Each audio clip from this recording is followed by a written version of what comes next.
Welcome to legend TV. నేను మీ అనిల్. నిన్నైతే ప్రశాంతంగా అయితే పోలింగ్ అయితే పూర్తయిపోయింది.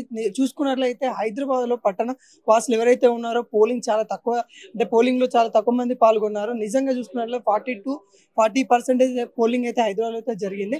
మరి ఇక్కడ చూసుకున్నట్లయితే ఓల్డ్ సిటీ ఎంఐఎం అడ్డగా ఉన్న ఓల్డ్ సిటీలో ఇప్పుడు బీజేపీ ఎలా ఉండబోతుంది, అసలు నిన్న ఎలక్షన్స్ ఏ విధంగా జరిగినాయి, మనతో మాట్లాడడానికి కార్యకర్తలు అయితే మేడం అయితే ఉంది. ఒకసారి మాట్లాడదాం. మేడం నమస్తే. మేడం మేడం ఎలక్షన్స్ ఏ విధంగా జరిగాయి, ఎలా ఉంది అసలు ఓల్డ్ సిటీలో చూసుకున్నట్లయితే గందరగోళం ఉందని కొంతమంది అంటారు, ప్రశాంతంగా జరిగిందని ఇంకొంతమంది అంటారు. మొత్తానికి ఎలా జరిగింది ఓట్లు? ఓట్లయితే బాగానే జరిగింది. కాకపోతే బోకస్ ఓట్లు చాలా పడ్డాయి.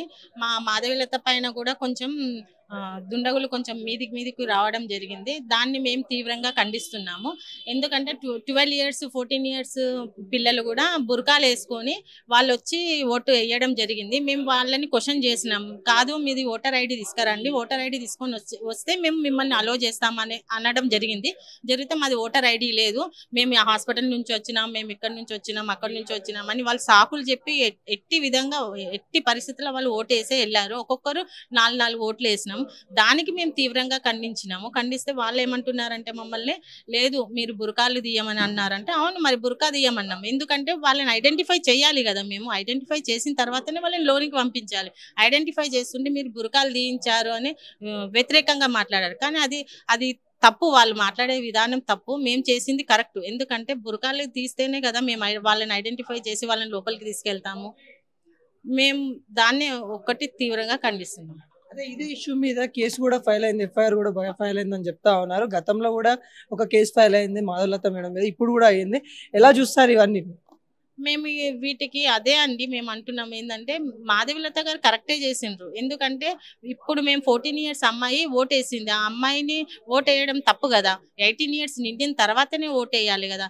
దాన్ని మేము తీవ్రంగా ఖండించి మాధవీలత గారు దాని ఇష్యూతోని మాట్లాడిండ్రు అనమాట. మాట్లాడితే వాళ్ళు ఏమంటున్నారంటే, ఆ అమ్మాయిని ఇప్పటి వరకు అరెస్ట్ చేయలేదు, ఆ అమ్మాయి పైన కేసు పెట్టలేదు. చాలా మంది, ఒక్క అమ్మాయి కాదండి, మేము చాలా మందిని చూసాం. చాలా మంది బోకస్ ఓట్లు వేసిండ్రు. 16 years 14 years 15 years అమ్మాయిలు బురకాలు వేసుకొని వచ్చి వేసిండ్రు. దానికి మరి మేమేమనాలండి చెప్పండి? అక్కడ ఎలక్షన్స్ అధికారులు ఎవరైతే ఉన్నారో వాళ్ళు చూసలేరు, అబ్జర్వ్ చేయట్లేదా, వాళ్ళు పరిశీలించట్లేదా, ఎలా ఉంది అక్కడ? వాళ్ళు పరిశీలించట్లేదండి. వాళ్ళు ఎంఐఎం కి సపోర్టే చేస్తున్నారు కానీ మాకు మాత్రం సపోర్ట్ చేయలేదు. అదే విధంగా మేము అందులో బూత్లలో ఉన్నాము, తీయండి మీరు బురకా తీయండి, మీరు ఐడెంటిఫై మీరు ప్రూఫ్ ఇవ్వండి మాకు, మేము చూస్తుంటే వాళ్ళు మా మీదకి ఏమంటే, ఏంది కాదు వాళ్ళదే అని వాళ్ళని లోపలికి తూసిపుచ్చుతున్నారు. వాళ్ళు లోపలికి పంపిస్తున్నారు, వేస్తారు వీళ్ళు ఓటు వేస్తారని లోపలికి పంపుతున్నారు వాళ్ళు, ఎంఐఎం వాళ్ళు. నిన్న మాధవలత గారు ఒక వీడియో కూడా వైరల్ అవుతా ఉంది, లోపల గడియాలు పెట్టుకొని మరి ఓట్లు వేస్తా ఉన్నారు, దొంగ ఓట్లు వేస్తా ఉన్నారు అని చెప్తా ఉంది. అది వాస్తవేనా లేకుంటే అది ఫేక్ వీడియోనా? ఇలా లేదండి, అది వాస్తవమే. మమ్మల్ని పక్కకు జరిపేసి వాళ్ళు బోకస్ ఓట్లు వేస్తున్నారు. మేము ప్రజెంట్ గా ఉన్నాం, అక్కడ ఉన్నాక కూడా మమ్మల్ని కూడా బయటకు వెళ్ళనివ్వకుండా డోర్స్ వేసేసి మమ్మల్ని పక్కకు నిల్చోబెట్టి వాళ్ళు ఏ విధంగా అంటే దబా దబా దబా దబా వేసేస్తానే ఉన్నారు వాళ్ళు ఓటింగ్. ఇప్పుడు ఎలా చూడొచ్చు, ఇప్పుడు గెలిపి ఎవరి వైపున ఉందని అనుకుంటా ఉన్నారు ఇప్పటికీ? మరి ఎంఐఎం కంచుకోటగా ఉన్న హైదరాబాద్ మరి మాధవలత గెలిచే ఛాన్సెస్ ఉన్నాయంటారా లేకుంటే ఎలా? లేదండి, 100% ఎంఐఎం గెలవదు.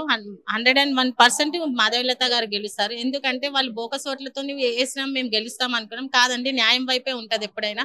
మేము న్యాయంగా పోరాడుతున్నాం కాబట్టి మాదే గెలుపండి, ఖచ్చితంగా చెప్తున్నాం, మేమే గెలుస్తామని.